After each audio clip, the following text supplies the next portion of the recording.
Peyton Barber. Work on the SB252. Welcome back to SB252. Please make sure you like this video, share, and subscribe. Also hit that notification button to make sure you're notified every time I post a new video.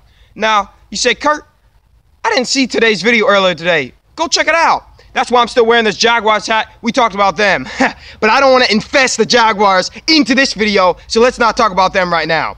We're going to talk about the quarterback competition going on in Denver, Colorado between Trevor Siemian, who was the starting quarterback last year for all 16 games, and between the quarterback they drafted in the first round last year and traded some picks to get, Paxton Lynch. Now, I just told you guys, Trevor Siemian started all 16 games, and last season he started the first 4 games or so very good. Against the Cincinnati Bengals, against the Cincinnati Bengals last year, he threw 4 touchdowns. I remember he threw a deep touchdown to Demaryius Thomas, and I believe he threw another one to Emmanuel Sanders. So he was popping. He was doing great. And he was throwing little short passes, completing, doing a lot of nice little play action to fit into Kubiak's offense. But what happened?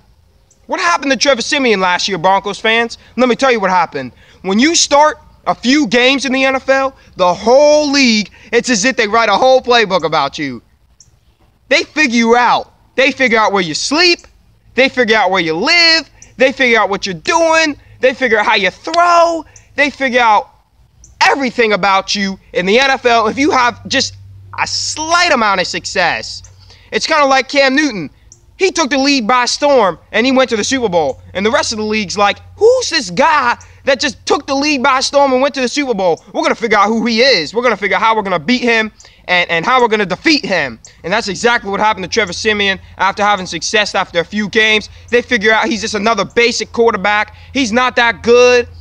And he just had a couple good games under Gary Kubiak. So that's his resume.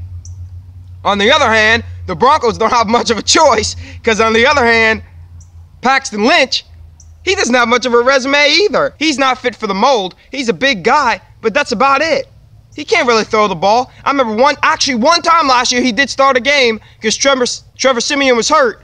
And what did he do against the Falcons? He did terrible. And I know it was the Falcons, the Super Bowl team, but if you remember, the Falcons were not established at that time of the year defensively. They were very bad. So, I mean, Trevor Siemian versus Paxton Lynch, both are doing terrible in preseason so far. I know it's just one game. Stay tuned for the next preseason game that they play.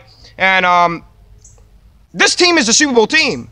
Still, I still believe that. They just need that one quarterback. You can say all you want about Peyton Manning in his final season as a Denver Broncos quarterback. You can say he wasn't the same, the arm strength wasn't there, but let me tell you what was there. There's leadership. I remember in the championship game against New England, he ran for like, what, 12 yards? And the whole sideline and the whole stadium was just on fire. They were going crazy. Want to know why? Because Peyton Manning was their man. He was their guy. They could depend upon him. He made the guys around him play better. Sometimes it's not always about the way you play, but it's about making the guys around you better. So the defense is still there. They don't have the quarterback. I don't know why they got rid of Wade Phillips. They shouldn't have got rid of him. But, I mean, and they also lost Gary Kubiak. Best wishes to him due to his health concerns. And let me know who you guys think is going to win the Denver Broncos quarterback competition.